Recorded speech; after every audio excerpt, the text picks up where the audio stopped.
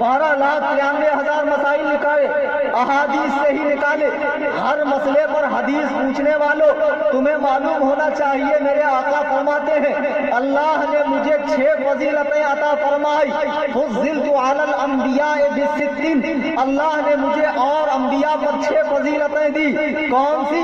اعطیت جوامع الکلم ونصرت بالرعب، اور رعب کے ذریعے، دھاک کے ذریعے میری مدد فرمائی گئی۔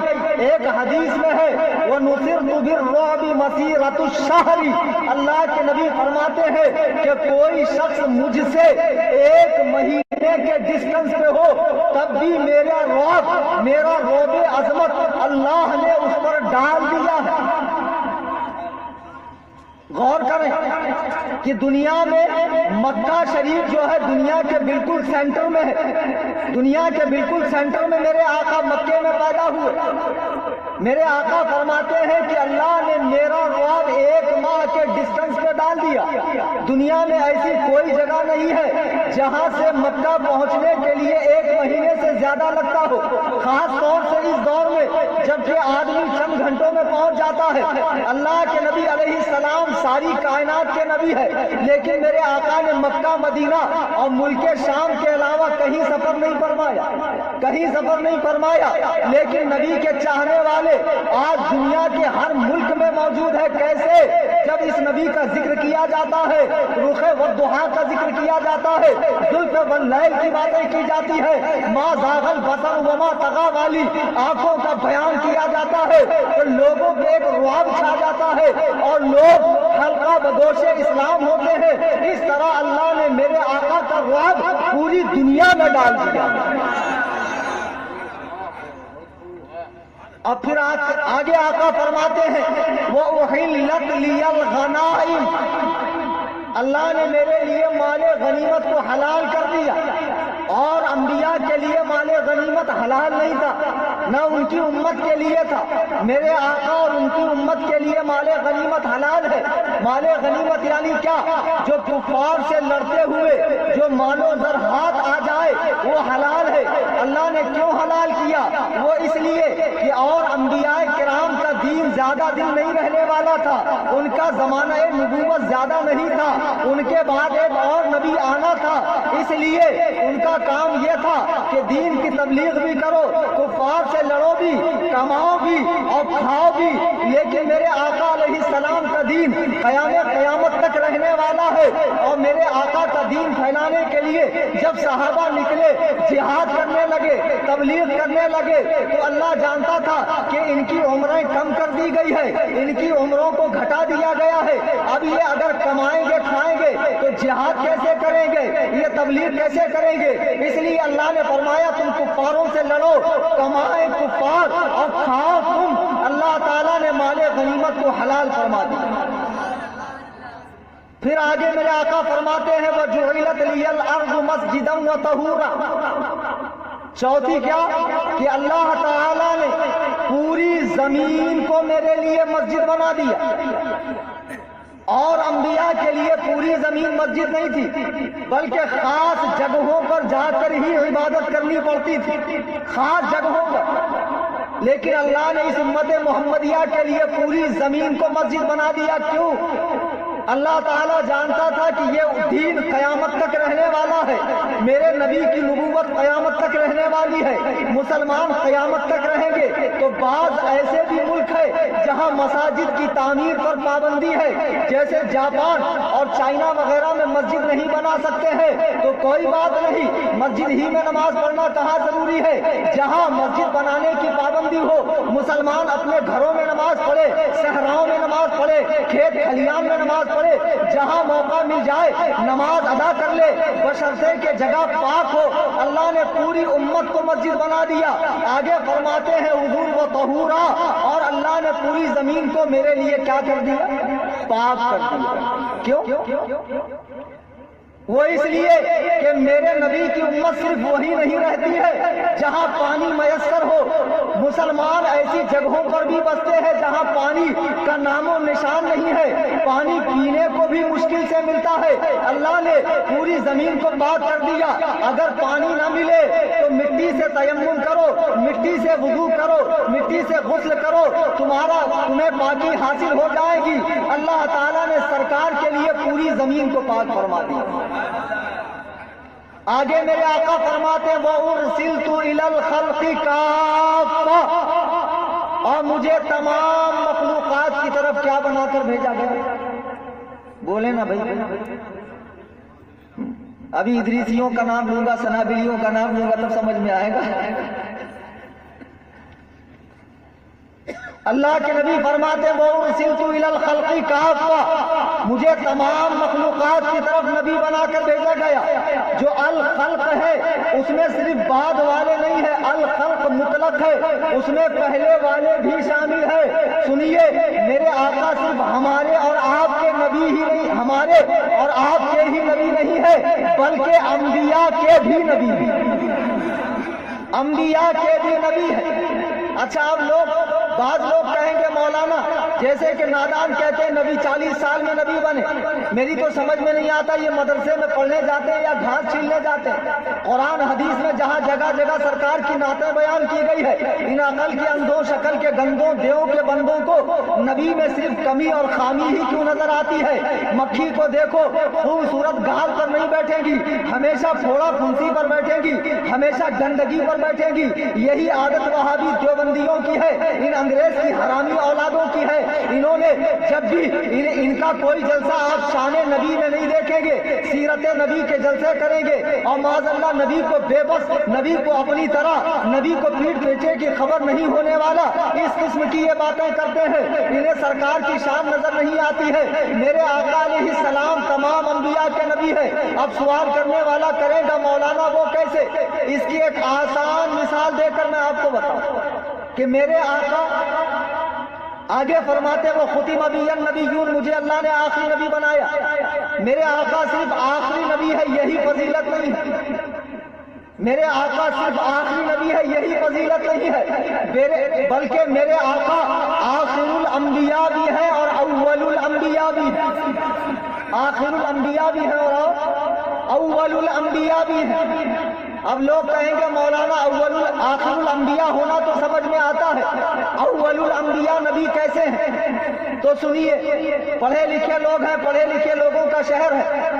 آپ نے پرکار دیکھا ہے جس سے کاغذ پہ ڈیزائن کیا جاتا ہے؟ پرکار میں 2 سوئی آتی، اب ایک سوئی آپ نے کاغذ پہ ایسے ٹیک دی، تو جس سوئی کو آپ نے پہلے ٹیکا وہاں کیا بنا؟ نقطہ، اسے کہتے ہیں مرکز۔ اسے کیا کہتے ہیں؟ مرکز۔ اب ایک نقطہ وہاں پہلے بنا، اب ایک تھوڑا سا آپ نے فاصلہ کیا اور راؤنڈ بنانا شروع کیا، اس راؤنڈ کو کیا کہتے ہیں؟ دائرہ۔ اس راؤنڈ کو کیا کہتے ہیں؟ اچھا، جو پہلے بنا اسے کیا کہتے ہیں؟ نقطہ۔ مرکز کہتے ہیں، مرکز۔ اور یہ جو بعد میں بنا یہ دائرہ ہے۔ میرے آقا صرف آخر الانبیاء نہیں، اول الانبیاء بھی ہے، مرکز نبوت بھی میرے آقا ہے، اور انبیاء دائرہ نبوت ہے، میرے آقا مرکز نبوت ہے۔ جیسے یہ نقطہ پہلے بنا ویسے میرے آقا پہلے بنے۔ اچھا، یہ نقطہ دکھا کیا؟ دکھا نہیں، دکھا پہلے کیا؟ دائرہ۔ جب آپ پرکار اٹھائیں گے تب آپ کو نقطہ دکھے گا۔ میرے آقا بنے پہلے ہیں، دکھے بعد میں۔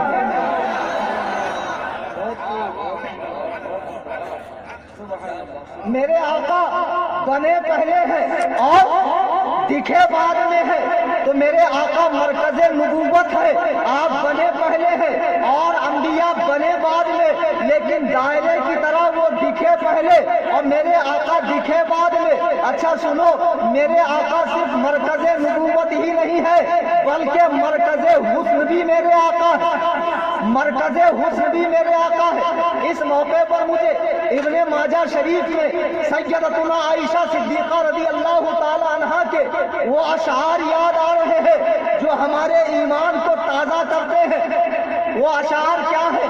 آپ سب جانتے ہیں کہ جب مصر میں زلیخا کی بدنامی ہوئی اس مسئلے پر کہ تو نے اپنے یہاں رہنے والے ایک لڑکے سے عشق بازی شروع کر دی، تیرا دل ایک لڑکے پر آ گیا، تو سب جانتے ہیں واقعہ کیا ہے کہ زلیخا نے مصر کی عورتوں کو بلایا، سب کے ہاتھ میں لیمو اور چاقو دیا، دینے کے بعد حضرت یوسف کو بلایا، پسے پردہ سے نکل کے جب حضرت یوسف فرنٹ پہ آتے ہیں، سامنے آتے ہیں، مصر کی عورتوں نے جیسے ہی حضرت یوسف کے حسن کو دیکھا، بجائے لیمو کاٹنے کے اپنی انگلیاں کاٹ لی۔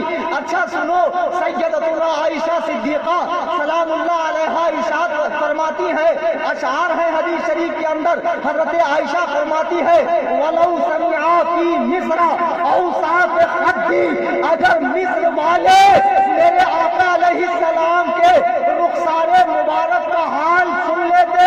حضرت عائشہ فرما رہی ہے وَلَوْ سَمِعَا فِي مِصْرَ أَوْصَافَ خَدِّ، اگر مصر والے میرے آقا کے گالے مبارک کے اوصاف کا حال سن لیتے، لما بذلوا فی صوم یوسف من نقدی، لما بذلوا فی صوم یوسف نقدی من نقدی، کہ وہ حضرت یوسف کے اوپر سیم و زر کی قیمتیں لگانا بھول جاتے۔ فرماتی ہے کہ اگر مصر والے میرے آقا کے گالے مبارک کا حال سن لیتے تو حضرت یوسف پر جو قیمتیں مصر کے بازار میں لگی تھی وہ قیمتیں لگانا بھول جاتے۔ اللہ اللہ، استاد زمن فرماتے ہیں ایسا تجھے خالق نے طرحدار بنایا، یوسف کو تیرا طالب دیدار بنایا، گلزار جنا تیرے لیے حق نے بنائے، اپنے لیے تیرا گل رخسار بنایا۔ یا رسول اللہ، عالم کے سلاطین بھکاری ہے بھکاری، یہ دنیا میں جتنے شہنشاہ، بادشاہ، عمراء، اہل دول گزرے ہیں، یہ جتنے بڑے بڑے کروڑ پتی، ارب پتی، لکھ پتی ہے، یہ سب بھکاری ہے بھکاری۔ عالم کے سلاطین بھکاری ہے بھکاری، مختار بنایا، تمہیں مختار بنایا۔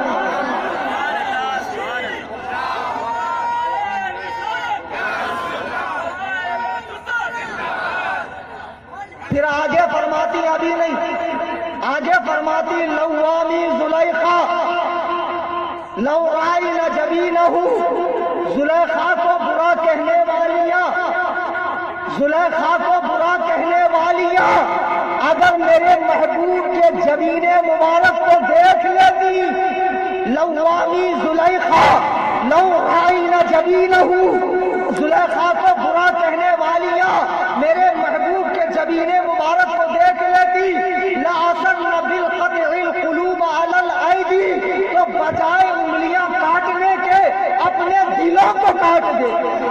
سبحان اللہ سبحان اچھا، اللہ۔ ابھی سبحان اللہ کا موقع آ رہا۔ حضرت عائشہ نے ایسے کیوں فرمایا کہ زلیخا کو برا کہنے والیاں اگر حضور کو دیکھتی تو کیا کاٹتی؟ دلوں کو کاٹ لیتی۔ دلوں کو کیوں کاٹ لیتی؟ حضرت عائشہ نے جو یہ بات فرمائی اس میں بڑی گہرائی ہے، بڑی گہرائی ہے، بڑی جامعیت ہے اس کے اندر۔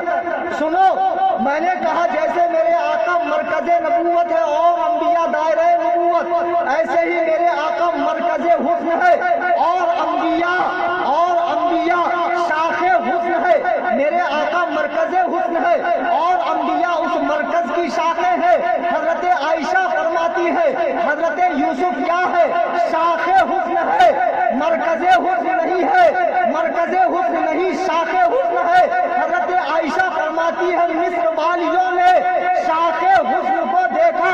اچھا سنو، انسان کے بدن میں ایک چیز ہے جسے مرکز بدن کہا جاتا ہے، وہ کیا ہے؟ دل، جسے سلطان الاعضاء کہا جاتا ہے، جو مرکز بدن ہے۔ مرکز بدن کیا ہے؟ دل، اور ہاتھ کیا ہے؟ شاخ بدن۔ دل مرکز بدن ہے، ہاتھ شاخ بدن ہے۔ حضرت عائشہ فرماتی ہے مصر والیوں نے شاخ حسن کو دیکھا تو شاخ بدن کو کاٹا، اگر مرکز حسن کو دیکھتی تو مرکز بدن کو کاٹ دیتی۔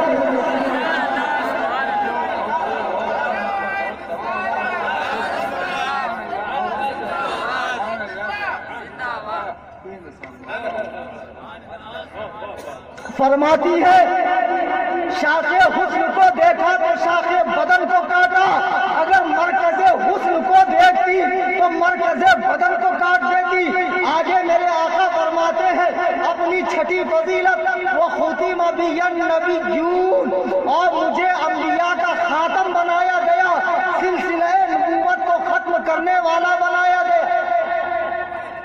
اچھا سارے مسلمان مانتے ہیں حضور آخری نبی، سب کا عقیدہ ہے، لیکن آپ کو تعجب ہوگا کہ اس اجماعی مسئلے میں جس پر قرآن کریم کی 100 آیات اور تقریباً 300 صحیح احادیث حضور کے آخر الانبیاء ہونے پر موجود ہے، اس اجماعی مسئلے میں جو 1400 سالوں سے مسلمانوں میں متواتر چلا آ رہا ہے، اس مسئلے میں بھی کسی نے اختلاف کیا۔ وہ کون؟ دیوبند کا بانی مولوی قاسم نانوتوی، جس نے اپنی کتاب تہذیب الناس میں 3 جگہ سرکار کے آخری نبی ہونے کا انکار کیا۔ میں نے سنا ہے آپ کے اندور میں ایک مفتی صاحب ہیں، اچھا تو وہ ہماری جماعت کا ایک بیچارہ مبلغ ہے، وہ لیپ ٹاپ دکھا کے بیان کرتا ہے، کیا نام اس کا؟ فاروق۔ وہ بیچارے کے پاس کیا علم ہے، آپ اس کو مناظرے کے لیے للکار رہے ہیں۔ اس کا جو کچھ بھی ہے وہ لیپ ٹاپ ہے، اس میں وہ کلپس وغیرہ دکھا کر بد مذہبوں کی اپنے انداز میں رکھ کرتا نا، تو اس نے کبھی دعویٰ کیا کہ میں عالم ہوں، میں مناظر ہوں، اس بیچارے کی جتنی معلومات اتنا وہ پیش کرتے ہیں، تو آپ اس کو فون کر مناظرے کا چیلنج کرتے ہیں۔ تو جب میں آتا ہوں تو آپ پر ہو کا عالم کیوں طاری ہو جاتا ہے، موت کا سناٹا کیوں چھا جاتا ہے؟ تو کون ہے اسے ذرا پکڑ کر لائیے۔ ہمائر ہے، اچھا میں تو ہمار سمجھ رہا ہوں، جیسے مرزا کہتا تھا مجھے الہام ہوتا، میں کہتا ہوں اس کو احترام ہوتا۔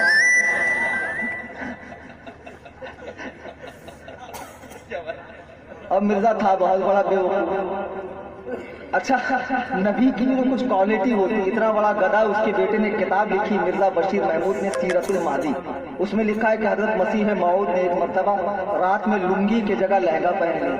اب بتاؤ جو لنگی کی جگہ لہنگا پہنتا ہو، جو گڑ کا ڈھیلا سمجھ کے استنجا کا ڈھیلا چاٹتا ہو، اتنا بڑا بدبخت شقی القلب بھی نبی ہو سکتا؟ وہ نبی نہیں، متنبی ہے، جھوٹا نبی۔ سرکار فرماتے وہ ختم بی النبیون، اور مجھے آخری نبی بنایا گیا۔ سرکار کے آخر الانبیاء ہونے پر قرآن کریم کی 100 آیات اور 300 صحیح احادیث موجود ہے۔ صحیح بخاری میں اللہ کے نبی علیہ السلام اپنا آخر الانبیاء ہونا اس طرح بتاتے ہیں، میرے آقا فرماتے ہیں سنو، ایک بہت دولت مند آدمی نے، بڑے رئیس آدمی نے ایک عالی شان محل تعمیر کیا، بڑا ہی آنکھوں کو خیرہ کر دینے والا محل تعمیر کیا، محل مکمل ہو گیا، لیکن اس نے ایک اینٹ کی جگہ باقی رکھی، ایک اینٹ نہیں لگائی، اور تمام اہل شہر کو بلایا، آؤ میرے محل کو دیکھو اور بتاؤ میں نے کیسا محل بنایا۔ ہر آنے والا محل کو دیکھتا اور شجدر رہ جاتا، انگشت بدندہ رہ جاتا، اور کہتا بڑا عالی شان محل، بڑا آنکھوں کو خیرہ کرنے والا محل ہے، لیکن آخر میں افسوس سے یہ کہتا بھائی یہ اینٹ کیوں نہ لگائی۔ ہر آنے والا محل کی تعریف کرتا اور آخری میں کہتا جناب یہ اینٹ کیوں نہ لگائی۔ میرے آقا فرماتے ہیں سنو، آدم سے لے کے عیسیٰ تک انبیاء آتے رہے، نبوت کے محل کو تعمیر کرتے رہے، نبوت کے محل کو تعمیر کرتے رہے، جب ایک اینٹ کی جگہ باقی رہی تو میں وہ آخری اینٹ ہوں جس نے نبوت کے محل کو پورا کر دیا۔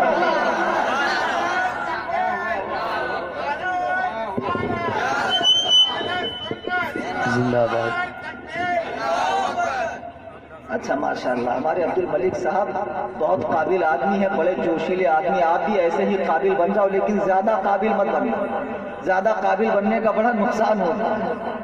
جون پور تو یو پی میں آپ جانتے ہیں، وہاں ایک حکیم صاحب تھے، ان کا ایک مطب تھا، مطب مطلب دواخانہ، تو بیٹھے ہوئے تھے تو اپنے ایک شاگرد کو غصہ کر رہے تھے، جیسے مفتی احمد یار خان صاحب کبھی کبھی اپنے شاگردوں کو غصہ کرتے ہیں، تو غصہ کرتے کہہ رہے کمینے کیا تم گدھے نہیں تھے، میں نے تمہیں انسان بنایا۔ تو جب وہ حکیم صاحب نے جب یہ لفظ کہا گدھے کیا تم گدھے نہیں تھے جسے میں نے انسان بنایا، تو وہاں سے ایک دیہاتی واقعی میں گدھا لے کے جا رہا تھا، تو اس نے جب سنا کہ حکیم صاحب گدھے کو انسان بنا دے، کہا یہ تو بڑی اچھی بات ہے، کم سے کم اس بیدال کے بودم کو میں بھی انسان بنا دوں جو میرے پاس ہے 4 کان والا۔ تو اس کو بڑا شوق ہوا کہ چلو حکیم صاحب سے میں اس کو انسان بناتا ہوں. کہا حکیم صاحب السلام علیکم. وعلیکم السلام. کہا حضور سچ میں آپ گدھے کو انسان بناتے ہیں؟ تو حکیم صاحب نے جب دیکھا کہ دیہاتی ہے بھولا بھالا تو ان کے دل میں بھی آیا کہ چلو اس کی چٹکی لے لوں, مزہ لے لوں. انہوں نے کہا صحیح میں گدھے کو انسان بناتا ہوں. تو کہا حضور ایک میرے پاس بھی ہے, اس کو بھی بنا دیجیے.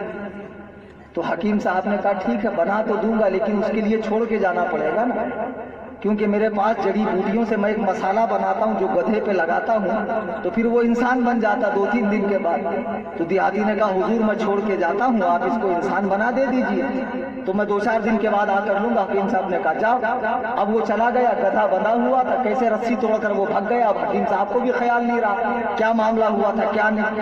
اب 2-4 دن کے بعد دیہاتی بڑے فخریہ انداز میں مطلب میں گھسا, کہا حکیم صاحب کہاں ہے وہ میرا انسان جسے آپ نے گدھے سے انسان بنایا. حکیم صاحب کی لائٹ جلی, ہاں یار یہ تو 4-5 دن پہلے کچھ چھوڑ کر گیا تھا گدھا, لیکن وہ تو بھگ گیا, اب کیا کروں. تو حکیم صاحب نے کہا دیکھو بیٹا بات ایسی ہے, ہم لوگ ایک مسالہ لگاتے ہیں انسان بنانے کا, وہ مسالہ تیرے گدھے پہ کچھ زیادہ لگ گیا. تو کہا حضور کیا ہوا؟ بولے ہوا کچھ نہیں, وہ انسان ہی بنا, بڑا قابل پڑھا لکھا انسان بنا اور جج بن گیا, اور اس وقت وہ جونپور کے کورٹ میں جج کی کرسی پہ بیٹھا ہوا. تو دیہاتی نے کہا باپ رے باپ, میرا گدھا جج بن گیا, ماشاء اللہ. اب کیا کہنا, اب تو دونوں ہاتھ گھی میں سر کڑائی میں, اب کمائے گا وہ, کھاؤں گا میں. کہا حضور چلیے مجھے اجازت دیجیے, ابھی میں اپنے گدھے کو لینے جاتا ہوں. اب وہ آیا کورٹ میں, اس وقت 2 وکیل آپس میں بحث کر رہے تھے, تمام لوگ خاموش بیٹھے ہوئے تھے. جج صاحب اونچی کرسی پہ بیٹھے, دیہاتی بڑے فخر سے اندر گھسا. گدھے کہتا ہے جج کو کہہ رہا ہے.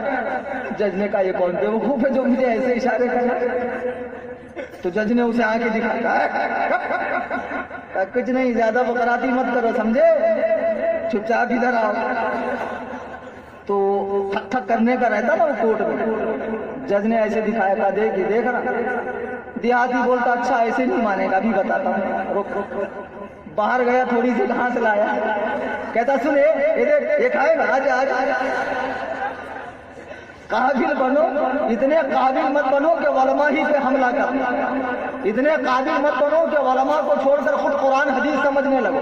ورنہ ایک صاحب میرے پاس آئے, مفتی عرفان رضا سبحانی صاحب بیٹھے ہوئے.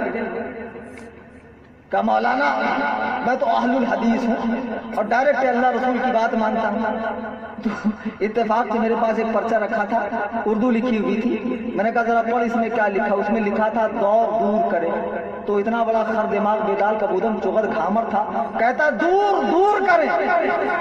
بتاؤ, اب اردو میں زیر زبر تو ہوتا نہیں. اب جن کو ڈھنگ سے اردو پڑھنی نہیں آتی, وہ لوگ اگر اہل الحدیث بن جائیں گے, قرآن حدیث پڑھیں گے, تو بیڑا غرق ہوگا کہ نہیں ہوگا. خود کا بھی بیڑا غرق کریں گے, گھر والوں کا بھی بیڑا غرق کریں گے. ایک ایسے ہی قابل تھے, ضرورت سے زیادہ کالج جاتے تھے, کالج سے آنے کے بعد بخاری مسلم لے کر بیٹھتے تھے, تحقیق کرتے تھے. ماں آئی, ماں تو ماں ہوتی, کہا بیٹا آؤ, تھکے ہوئے دکھ رہا ہو, تمہیں آم کھلاتی. کہا خاموش, قرآن حدیث میں کہیں نہیں لکھا ہے آم کھانے کا ذکر. تو ماں نے کہا بیٹا سب کھاتے ہیں, تم بھی کھا لو. کہا سب کھاتے ہیں, یہ تو تقلید ہے, اور تقلید شرک ہے, اور میں شرک سے بچ رہا ہوں. مجھے تحقیق کرنے دو, اگر کہیں بخاری مسلم میں مل گیا کہ آم کھانا چاہیے تب میں کھاؤں. ماں نے کہا ٹھیک ہے دیکھ لے بھائی بخاری مسلم. اب ماں تو ماں ہوتی. تھوڑی دیر بعد پھر خیال آیا کہ بچہ صبح سے کالج گیا تھا اور اب آ کے قرآن حدیث کھول کر بیٹھا ہے, تو چل کے اور ایک مرتبہ پوچھ لو. کہا بیٹا تھوڑا سا سیب ہی کھا لو. کہا خاموش, قرآن حدیث میں کہیں نہیں لکھا ہے کہ سیب کھانا چاہیے. تو میں نے کہا مجھے تو نہیں پتا قرآن حدیث میں کیا لکھا ہے, مجھے تو جھاڑو مارنا آتا ہے, پوچھا مارنا آتا ہے, روٹی پکانا آتا, قرآن حدیث تھوڑی آتا ہے. پھر تھوڑی دیر بعد ماں آئی, ماں نے کہا بیٹا چیکو کھا لو. پھر چلایا, کہا قرآن حدیث میں کہیں نہیں لکھا ہے چیکو کھانا چاہیے. ماں کہتی حرام خور باپ کی طرح جوتا کھا کے ہی مانے گا. تو ایسے درود پاک پڑھ لے. اللہ